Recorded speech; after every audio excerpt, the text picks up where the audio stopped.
So welcome back to episode 2, me Justin Hopper from the Vida Liverpool podcast. Second question to Daniel Davies here is, obviously became very successful with CPL training. Why did you decide to spend your time and money investing in your seaside town home here in New Brighton? I think I was drunk. What it was, I'd built CPL up over the years, so we'd run it for the best part of 3 decades. And I was spending I've always lived in New Brighton, but I was, you know, for a period of time I was travelling a lot as we were growing the business internationally. And I was, for the best part of 20 years, living 4 days a week in London, 4 or 5 days a week in London. So I'd come back and I'd drink in the Harbour and the Perch, just a couple of my local pubs. The place we're sitting in now, James Atherton, used to be called the Railway. That was closed, it was all boarded up. 60% of the street lights were out, there was fly tipping everywhere. The bins weren't getting emptied. The whole area was just on the way down, and 45% of the actual businesses were boarded up and closed. And it just used to piss me off seeing the way the place went. So I grew up around here, did a paper round here, went, that kebab house hasn't changed since, I was down here. I was a licensee at Coasters when I was 18. And you just watch the place sort of go down, and especially spending a lot of time in London. If people ask me where I was from, I'd just say Liverpool, but couldn't be bothered explaining where New Brighton was. And to them, the north, to a lot of them, the north is like Islington. Yeah. And it just annoyed me seeing the way it was, and I thought it's not rocket science trying to turn a place around, although there is quite a bit of detailed research and things you need to do. And I just thought, in order to stop the decline, we need to do something now, or someone needs to do something now. We've already lost half the high street because that now is housing. Yeah. And there was beautiful buildings there which led down to the piers, and I've got no doubt about it, the plans would have been to actually compulsory purchase some of this, because it was at that stage when you've got half the road boarded up, you're in a spiral decline down. Yeah. So the first thing I did was I thought, well, why don't we buy, rent or lease all the boarded up buildings on the road, and they'd place make and try and find the right sort of businesses to be here. I wanted to keep all the big brands out, because I believe every high street looks the same. So if we were blindfolded and parachuted into 90% of high streets in the UK, you wouldn't know who the hell you are, because we all look the same corporate brands and things like this. So what I was have to do is to secure properties. We didn't want to run them all, but place make. And I went around a lot of the businesses and said, look, we don't want to compete with you, we want to complement you, because the spiral is already down, and if it carries on this trajectory, there's not going to be any businesses around here. Yeah. So the ones we wanted to fight for were ones like the opticians, the post office, the pharmacy, the greengrocers. We wanted to protect the things that actually are important for a high street. Yeah. We've got a convenience store, we've got some cafes, charity shop. So we wanted to protect them, but then offer other things, so in retail, in different licensed premises. Yeah.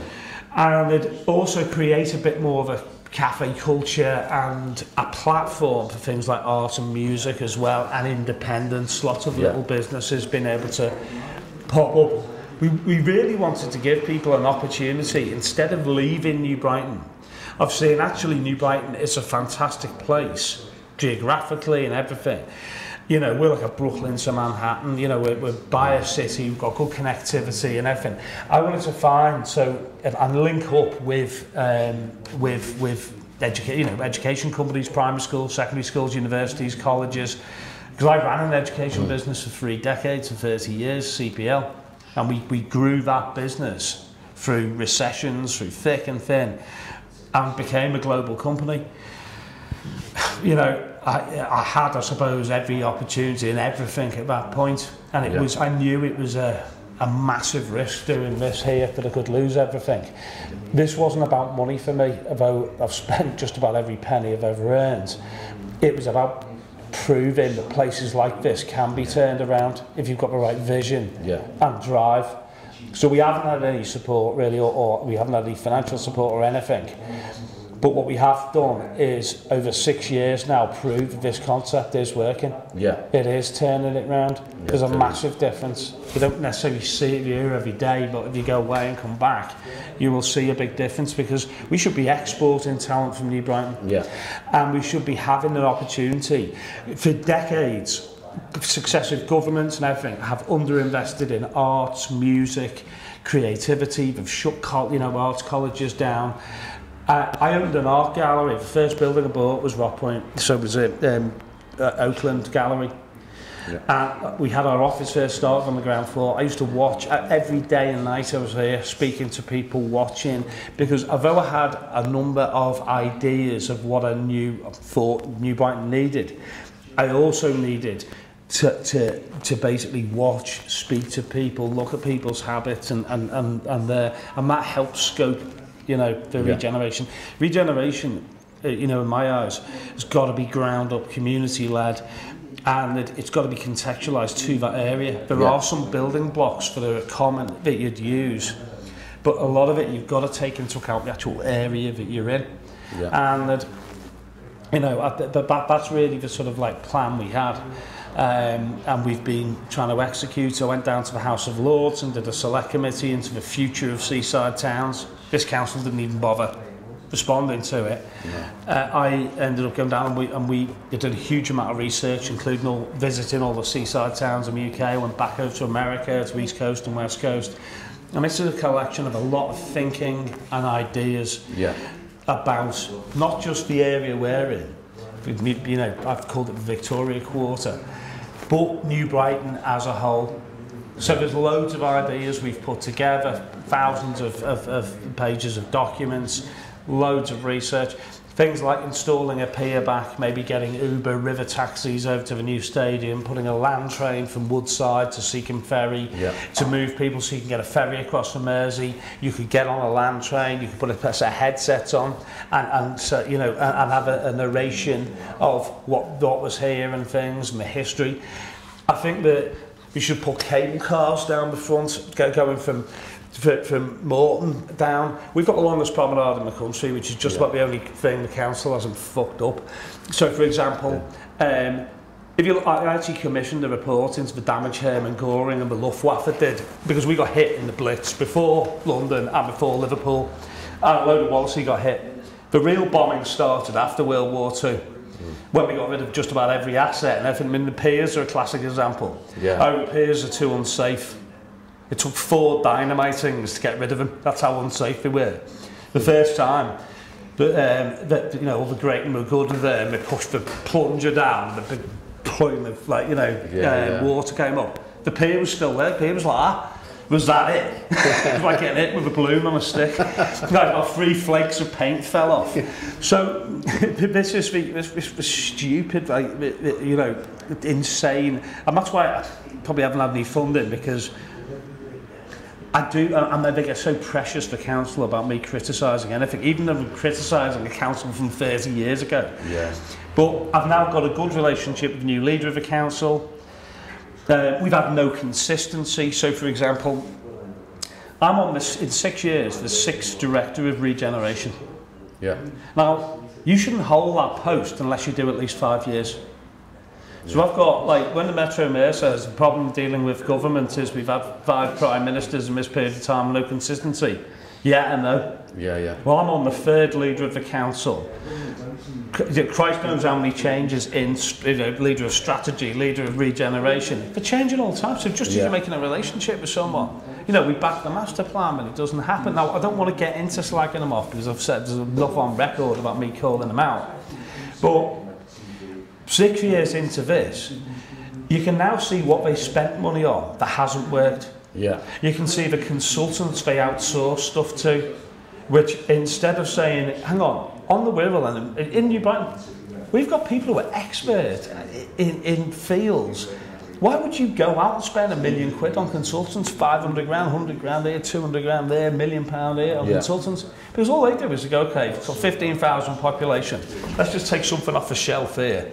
that we've done for another place, similar size, change the name and do it. It's a boilerplate load of crap. Yeah. You know, we've actually got real experts. We've got University of Liverpool, we've got, you know, departments and things that you can bring in. We've got experts everywhere. Yeah. Who have got skin in the game because they live here. And councils want plausible deniability.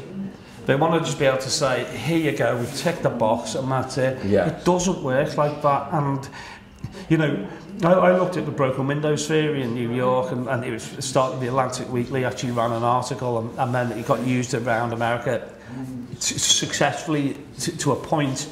But I looked at that, and that basically is, if a window breaks in a building on the road and you don't fix it, the chances of another window breaking in the same building go up like that. If you don't fix that, another window goes in, well then the buildings either side stop, there's more chance of them getting vandalised. If you don't pick up litter, or you don't empty the bins, more litter goes on. And you get this spiral down of, if you don't address the small things, suddenly you see it pile up and you get this, and then people go, well, I don't want to live here because there's litter everywhere. The buildings either side of me, you know, are not maintained or anything. And all of these sorts of things massively impact. And you can see a very quick spiral. So the first thing I did when I got all the buildings, we were just getting them, it was going to take us a year to open. I rounded up all the kids who were causing like low-level nuisance, and I said, look, do you want to live in a dump? Or do you want to live somewhere you're proud of? You don't know any of the history or heritage of the place you grew up in. You don't know that. You go to Morrison's, you don't know if that was the world's largest open-air swimming bath. It had a concert hall in there. The biggest amount of people you got in one day was 47,000. That's 3 times the size of the M&S Arena. And now it's a fucking Morrison's. Now, they should be dragged in front of a international tribunal for crimes against seaside towns and machine gunned, just thrown up against a wall and shot. Because the damage they've done here is, you know, it's generations and generations. And you get leaders of a council retiring, you know, off to their home in Spain or something, with a big, you know, waste package. What have they done? Just completely ballsed up everything, and there's no accountability for it. So all we're saying is, well, I've said loads and loads of this, right, and that's why I'm, you know, not exactly Mr. Popular with some of the councils and things, but I'm not going to clap like Kim Jong-un's walked in the room, right? And I will be the one that goes, that's bullshit. You know what I mean? Because it is, and if you just put up with it. So what we did, we got all the kids together, we put them in high vises, and we said, let's clean the place up, let's clear fly tipping up, let's paint lampposts, let's sand down benches, let's start doing stuff. And then we started doing murals and things, because we were building out the window there, 1878 that was built. That was built in 1868. Most of the time you didn't look up, you just walked down the street. People walked up Hope Street. I looked at the back of the Perch Rock, just this rancid sort of wall that was falling apart. We put Martin Luther King there, with the lyrics from Pride and The Name of Love by U2. Music and art leads change a lot of the time. I used to listen to the lyrics of like U2 in the 80s, well before the Joshua Tree and things, and they went massive.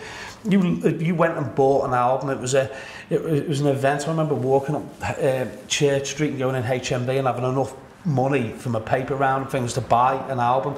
The first U2 album I bought was October, and it was one of the most. The album cover was one of the most plain, uninspiring. It was a bit of dockside sort of, you know, shot. But it reminded me of the Birkenhead docks, Wallasey docks around there. And music then, I joined Amnesty International when I was 14 because I got introduced to it through music. I used to write to prisoners around the world and stuff like that every Tuesday night. Music and art can really disrupt and change. And if you rip creativity out of schools and suppress things, that is not a good thing for society. It's not good. So the education system, which I'm quite passionate about because I was in it so long, again, that's another train wreck that's gone on. And this is why it's so important. Like down here, we wanted to stop the exodus of talent from here. And we should be exporting talent from here. But there should be a thriving base there, an ecosystem for people through schools. Tonight we've got Friday Night Live on over there. Yeah. That's a collection of secondary schools where the teachers are there and the parents and everything, and they get up and play, and they're talented kids. Yeah. I had Mr. Fenner, my art teacher at Moslands, bog standard comprehensive school. That's why I opened an art gallery there. And 30 years passed, and I hadn't spoken to him for 30 years. And I got hold of him when he came in, and I said, Mr. Fenner, you don't realise, you, Mr. Scudamore, geography, you inspired people like us. Yeah. You know, we made pinhole cameras, we did silkscreen printing, you inspired us. And that's why you're standing in an art gallery on a high street in New Brighton, because of your art classes. And he went down, I went back to Moslands, they've got rid of the, you know, the silkscreen printing, got rid of that. You know, he was the teacher, Mr. Scudamore, you know, was deputy head. Quite a ferocious character, like, in a lot of ways. But Scudamore was like Burgess's concentric ring theory in geography. You know, I've dug out my old geography stuff. Which was interesting because I did a study on urban, you know, regeneration in Liskeard and Seacombe. Yeah. When I was 15, 16, I reread it the other day and thought, every single thing that I put there happened. I watched the Cherry Tree Centre get built and all this. Yeah. You know, and you think they just continue the cycle. There's no vision, you don't realise, and it's just this cycle. I mean, you overlay that with globalisation and things, and venture capital, and hedge funds, and private equity companies. They have a 5-year double your money flip. Yeah. That's how it is. And then when the music stops, somebody hasn't got a chair. I know this was worked with them all. Yeah. CPL, our clients, a lot of them are owned by private equity firms. Yeah. I mean, the place we're sitting in now, thrilled, this is owned by, what's the latest one? So Fortress Capital. I mean, and they're all using like Terra Firma and TDR, Capital Apollo and Risk Capital and everything. No, now some of them are good actually. You know, they're all class, man. Yeah. You know, so over the road to Perch Rock, Little Pub, that's owned by TDR. TDR owns Slug and Lettuce, Yates, Reflex, Fleurs, Missoula, Pop World, Living Room, Walkabout, Block and Mesh, David Lloyd Leisure. That's TDR. Their vehicle for hospitality is Stonegate. Yeah. Well, Stonegate were big clients of mine. We're actually good company. Well, I didn't even know what the question was. I don't think we did. So you got off lightly on the first one. Is that alright? Cheers, mate.